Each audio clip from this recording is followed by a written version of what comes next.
Hi guys, welcome back. I had so many comments from people who wanted to see this picture finished, and of course I'm going to do it. I used the Tati color palette to do the face and the skin. I'm going to add in a couple of colors, but I'm going to keep this whole entire picture to the browns and the tans. And I wanted to take specific note on how I can use the same color scheme on 3 different focal points with a little bit of variation, of course. My color choices are going to be a dark brown. I'm going to use dark umber. Now, if you don't have polychromos, you can use cream. If you have polychromos, I suggest using Ivory. It's a better choice. Why I say that is because this is going to get real creamy because the owl's feather is very blended, but they have distinct lines on them. If you use the polychromos, you're going to keep those distinct lines much easier.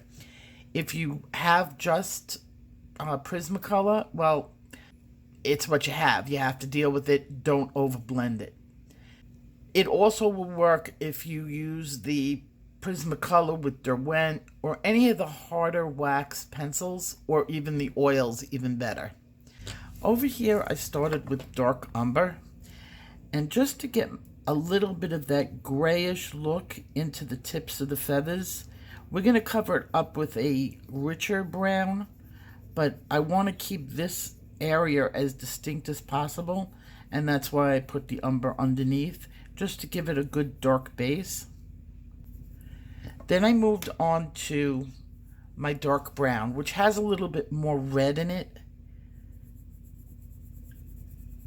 And you can see there's definitely a difference in color.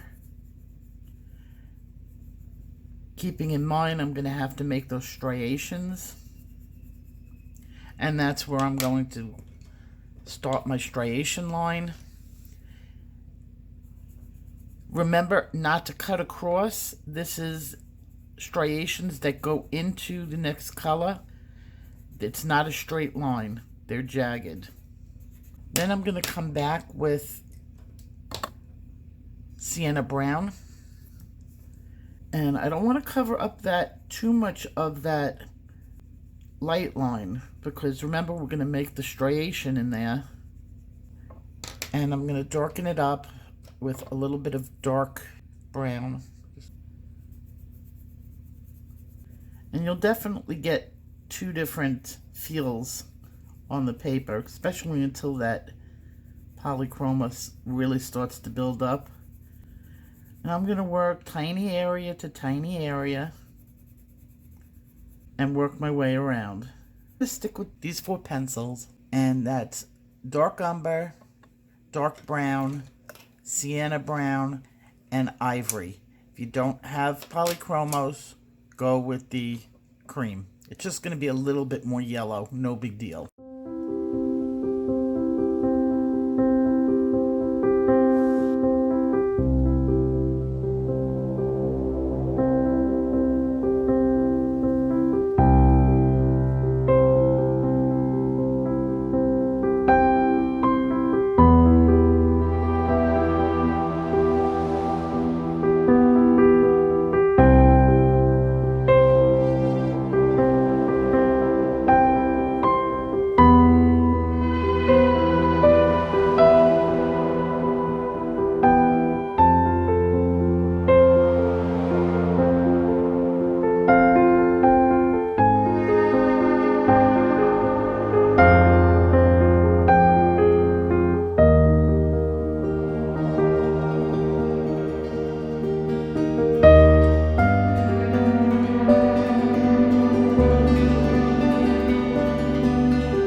I'm going to start working on the hair.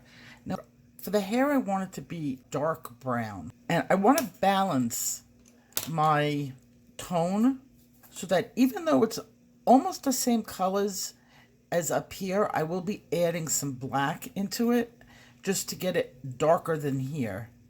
These colors are going to match the feathers up here. And we've got the dark hair going over here. To make this top, my jewelry is going to be bright gold.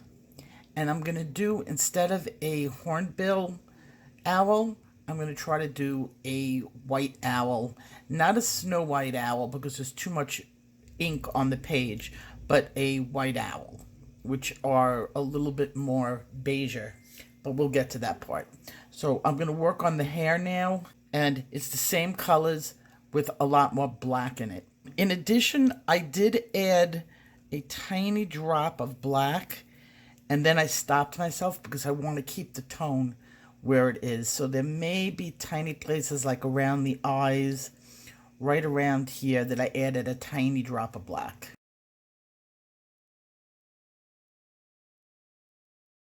I'm doing some reverse highlights on her.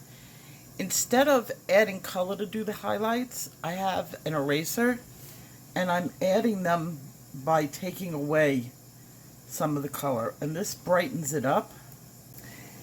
Then I'm taking also a little bit of yellow because Tati has some blonder highlights that she has in her hair, and adding it in. She doesn't really have white highlights, they're blonder. You can see this paper covering it, and adding in the black to create strands. And again, it just takes time. What I'm looking to do is create that whole dark around, and this object being light.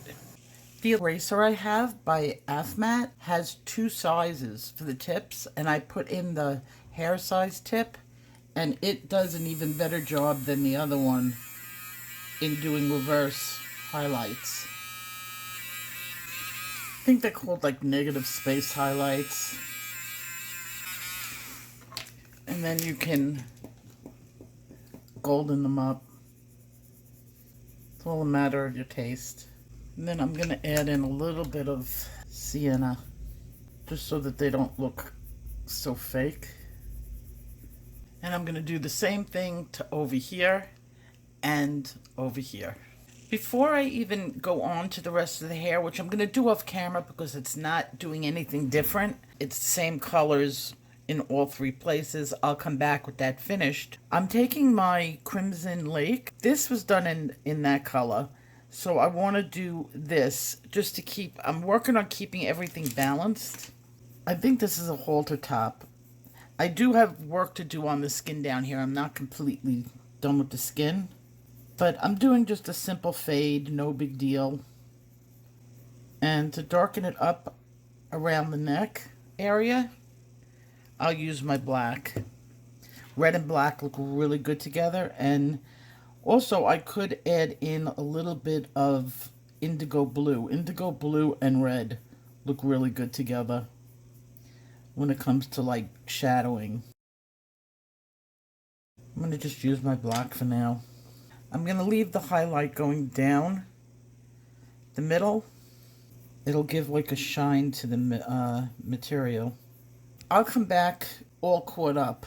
I don't anticipate using any other new colors. It's just repeating colors that I've already used.